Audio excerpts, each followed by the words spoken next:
If you're in the market for a new Range Rover, you don't need me or anybody else for that matter to tell you to buy it or not. You're just going to go and buy it, because at $205,000 Canadian, it is a pretty small segment of people who are able to afford this vehicle. In fact, this is actually the most expensive vehicle we featured here on Test Drive so far, and it is more expensive than the first house that I owned 13 years ago. This, my friends, is the 2024 Range Rover P530 Autobiography long wheelbase. Like I said, $204,495, $175,000 in change in the US, and there's quite a bit to know about it. Powering this vehicle is a 4.4-liter mild hybrid V8, produces 530 horsepower, 553 pound-feet of torque. It's actually a BMW engine shared with Jaguar Land Rover and was available on the previous generation vehicles from BMW, the M50i's, and then is available here on the Range Rover. Now, I want to stick to the point when it comes to this vehicle. I want to talk about some of the key features that come on this Range Rover and why I feel that a vehicle like this, especially in the Canadian market, is more of a luxury plus. It's a little bit above a BMW X7 or a Mercedes GLS class. This does sit a little bit higher up because it is more of a prestige brand, and there aren't as many of them on the road. You're not going to be buying a $205,000 SUV every day, so the market for these vehicles is quite limited. Now, we've discussed the Range Rover lineup before. We've featured a number of new vehicles recently, but this Range Rover is the top end when it comes to the entire Land Rover lineup. Now, there's some new things that came on this generation. We do have 7.3 degrees of rear axle steering, which is something that we're seeing a lot now from the luxury brands. A lot more vehicles are offering four-wheel steering, helps with tight corners, cornering in parking lots, things like that, makes a big difference. As you would expect as well, this vehicle uses the next generation air suspension system from Jaguar Land Rover. It will level itself down extremely quickly for parking, and then you can also raise it up to go off-roading. And yeah, this is a capable off-road vehicle. I don't know how many people are going to be doing that, at least here in Canada, but I always mention if you do live somewhere that has unimproved roads, or you've got a cottage or something that's off gravel trails and things like that, this will handle it no problem. But it does have the capabilities to do a whole lot more. Are we doing that? No, I'm not taking a $200,000 SUV anywhere near off-road. But I want to talk about a couple of the other features on this vehicle before we go around the exterior and interior. This has the Charente Gray paint. It is a $1,900 upgrade. We also have the Pixel LED headlights. Unfortunately, they don't have the same capabilities they do in Europe, much like we've seen on some other vehicles from Mercedes-Benz, for example, where your high beams will come on and it'll detect where the other vehicles are and dim just those portions of the headlights. From the testing that I've done here, they're just normal automatic high beams. They'll just dip them down completely back into the normal low beams whenever a vehicle is approaching. A little bit of a bummer, but unfortunately our highway traffic acts here are pretty antiquated. We copy what the US does, so we're kind of out of luck when it comes to cooler technology like that. We also have the SV Bespoke 23-inch style 1079 rims. Yes, 23-inch rims. You might think that the ride is going to suffer because of it, but surprisingly not. It actually works out very well, extremely smooth on the road. I do like it quite a bit. Now, as you would expect with a full-size luxury SUV such as this, there are a number of options that you can buy to customize your experience, make your vehicle a little bit more personalized. This one has the Nickel Atlas exterior.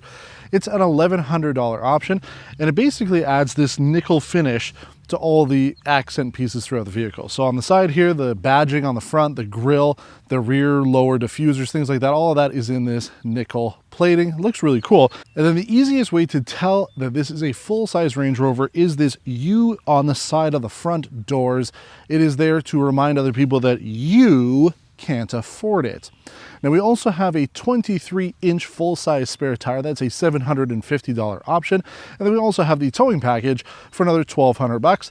Depending on how you configure this vehicle, you can get up to 3,500 pounds of towing. It's not a ton, but realistically, you're putting a small trailer or things like that on this vehicle, it's going to be more than enough. So I suppose when it comes to the design of this vehicle, the rear end could be the most controversial. It is different from previous Range Rovers. The boxy design is gone. This is a much more rounded off design. Personally, I like it. I like the bulge at the back here. I like that the taillights blend in with the trim. They are hidden during the day, but then they aren't dark enough that they aren't usable when you need them at night or when you're using the brakes or turn signals. Personally, I think it looks really cool.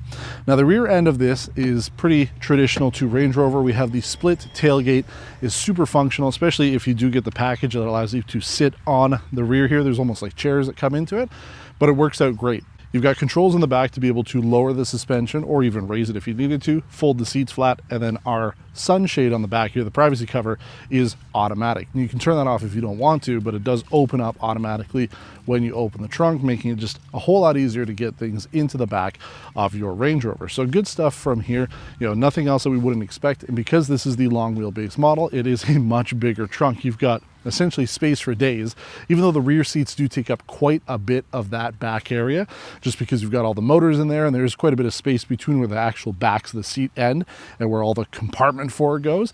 But still, plenty of space back here, much more than the Range Rover Sport that I drove last, and it works out great. Plus, you've got easy access to get into it. So this is one of those reasons why you're going to go up to the big boy Range Rover, is to have just a proper opening with an SUV like this.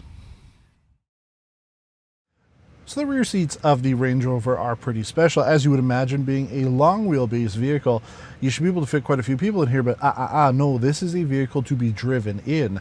We have really set up for 4 seats. This center console does move. It's actually power operated. It's pretty cool. But the idea is this is meant to be for the executive being driven around. So we just have 5 seats in here. There is a 7-seat version of the long wheelbase Range Rover. That's not for us here. Let's talk about a couple of things back here. We do have the 11-inch infotainment displays back here. These are the same sort of ones that we saw with the Range Rover Sport. You do have access to be able to see the map if you're putting in somewhere navigation wise. The rear passengers can see it. You also have HDMI inputs that's underneath the center console here. You'll be able to plug in some devices, and because the vehicle does have a hotspot, you could connect something like a Roku and be able to use that to stream whatever you want. So Netflix, things like that. The center console here, as I mentioned, it is power operated. I have controls for my seats and everything, and the little tablet, the screen in here is built in. Some of the BMW 7 Series of generations past, Mercedes S-Class, things like that, these tablets have come out. This is all built in. I kind of like that. It works out better. We have controls for the blinds, so if I wanted to close the roof blind, that I could actually set it to the exact height or length that I want. So just close it a little bit or open it all the way up. Have things like lighting, so I can control the ambient lighting in the vehicle as well as the map lights, things like that. I have the ability to play with the screens back here, so I can turn them on or off, change the brightness. Then I've also got the controls for the HVAC back here, so climate control settings. The buttons are down here, they are physical buttons, but I'm bothered by having to go down there, so I could just do it here, no problem. Works out great. And then you're probably wondering, where's your cup holders? You've got this cool piece of wood that's here in the center. You have to push a button and this power slides open in order to reveal the cup holders. I mean, how cool is that? That is a nice touch. So as that moves up, you can now open up the little tray here. Cup holders aren't super deep, but they are functional. And then to close it back up, push the button again. And then if you wanted to, if you're getting kind of tired of sitting back here with the armrest in the way, all you have to do is hit the home button and then you can fold the armrest up. Now, because I'm a big guy, it is a little tight for me, so we'll just let that go. And as you can see there, I don't have to do any work. It goes up. If you wanted to, you could put your 5th passenger in there. Other things to note, we've got a tray in the front center console to be able to open up to get some storage in there. And then both sides have access to control both windows and things like that. There's actually a button that allows you to switch between either the left or right mode or both. So you can open up the windows at the same time, open up the sunshades, and also control things like the lights. So cool stuff there. You've got your seat controls on the door arms, which is the way that it should be. I mean, it's much easier than having to reach down beside you. It's just great. I mean, everything about the back seat space here is really what I would expect. I've ample room. I mean, I'm sitting here, I have probably a foot of space between the front passenger, and that's where my wife sits. She's not a whole lot further back than where I'm sitting. I would still have tons of space back there. So if you're looking for a vehicle, and I hate to say it because I love cars, but you have much more space in this than you do if you bought an S-Class or a 7 Series. So if you're looking for the ultimate experience to be driven in, then the Range Rover is the way to go. But what if you want to drive it? Well, then you're in luck, because the front seats of the Range Rover are a little bit better than the rear, and that's just the way that this vehicle has been optioned. Front seats have heat, ventilation, massage, memory, power. The rear seats are just missing the massage function. It is an option. I believe it's about $650 in the US to get that. So just a small chunk of change compared to how much you're spending already. So if you do want the massage function back there, no problem. But I want to talk just briefly about the interior here. It actually is very similar to the Range Rover Sport that we drove a few weeks ago. The layout is pretty similar. Big changes for 24, the removal of all the buttons. So you used to have the drive mode controllers beside the start stop button. You used to have HVAC controls underneath where the screen is. It's all been put into the 13-inch Pivi Pro infotainment system. Truthfully, I don't like everything being in the infotainment system. I do find that this has been implemented just a little bit better than some of the competition. You still do have to go through a number of menus to get to things like your massaging seats or traction mode to be able to launch the vehicle, things like that. Like, you have to go into a little bit more menus, but for the most part it works, and everything else works really well about it. We've got 360-degree cameras. We have the digital rear view mirror that's got a camera on the roof, actually on one of the fins back there. So, you know, you've got a lot of tech going on with this vehicle, but it's the extra luxury features that really make this stand apart. I mean, it's the first vehicle I've driven that has a full leather headliner. Everything on this vehicle is a soft touch material, except for the open pore wood, which is a nice, elegant touch to it. But dashboard, headliner, seats, door cards, everything is a leather material. We have a two-tone steering wheel with the wood on the outside, leather on the inside. I mean, it just screams luxury, and that's what you're buying when it comes to a vehicle like this.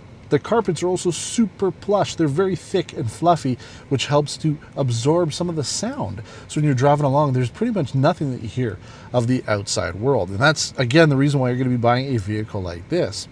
We have a 35-speaker Meridian signature audio system. There's speakers actually in the headrests of all four seats. So as you're sitting back there and nestled into your comfortable seating position, you can hear a little bit of surround sound coming from there, plus in the roof and everywhere. I mean, there's speakers all over the place. And it also helps with the active noise cancellation, which makes this vehicle even quieter. But for the most part, I mean, you're getting a comfortable interior, very high tech, very high luxury, but still classic. And that's what I really have come to like about this vehicle, is unlike some of the new vehicles in the luxury segment that are just putting huge screens and screens everywhere, everything is a screen, even though there is a big screen, it still is more of a classic luxury interior.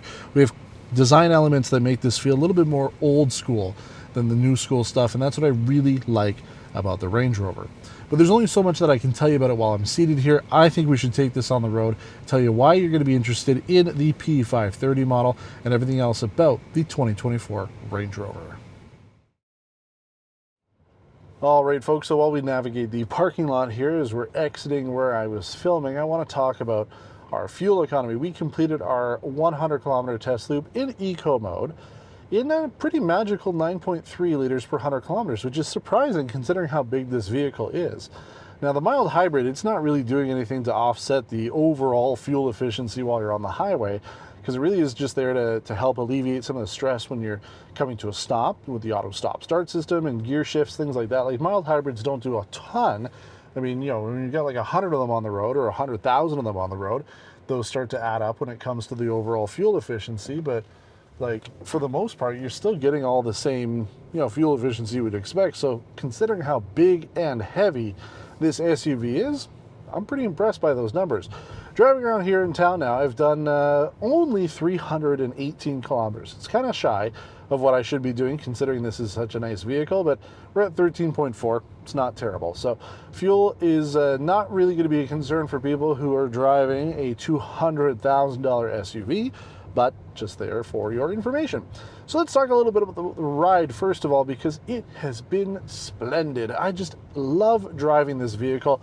And like I mentioned outside, we have 23-inch rims. I mean, we're getting to the point now, you know, if you remember back when the Escalade first came out, you know, people were putting like 24s on them. Like, we're at that point now that that's coming standard almost. So 23 inches, you would expect the ride to be rough. It's not. It is super smooth, especially going over some of these rougher roads like potholes and stuff. The car just eats it up.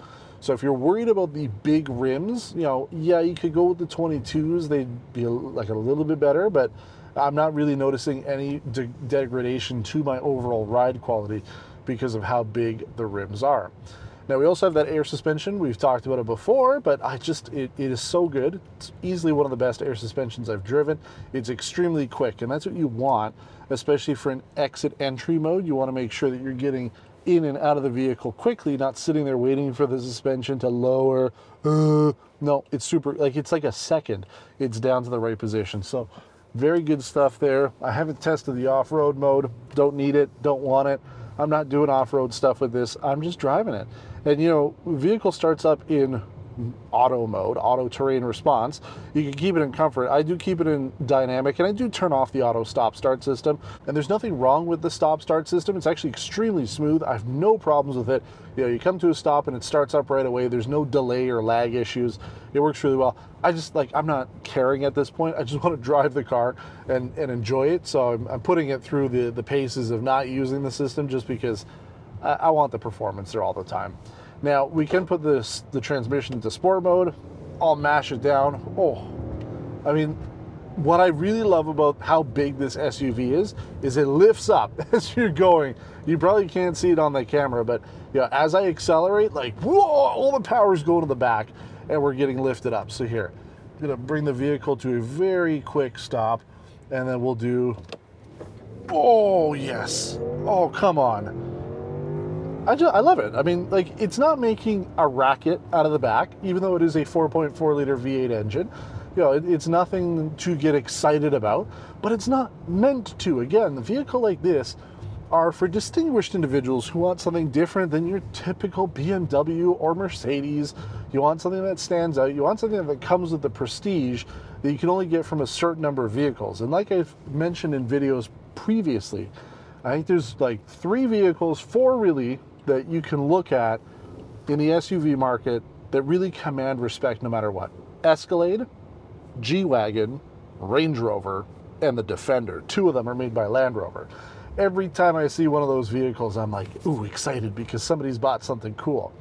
So, you're driving around in this, you want to show off a little bit, and you do show off because this vehicle does command attention.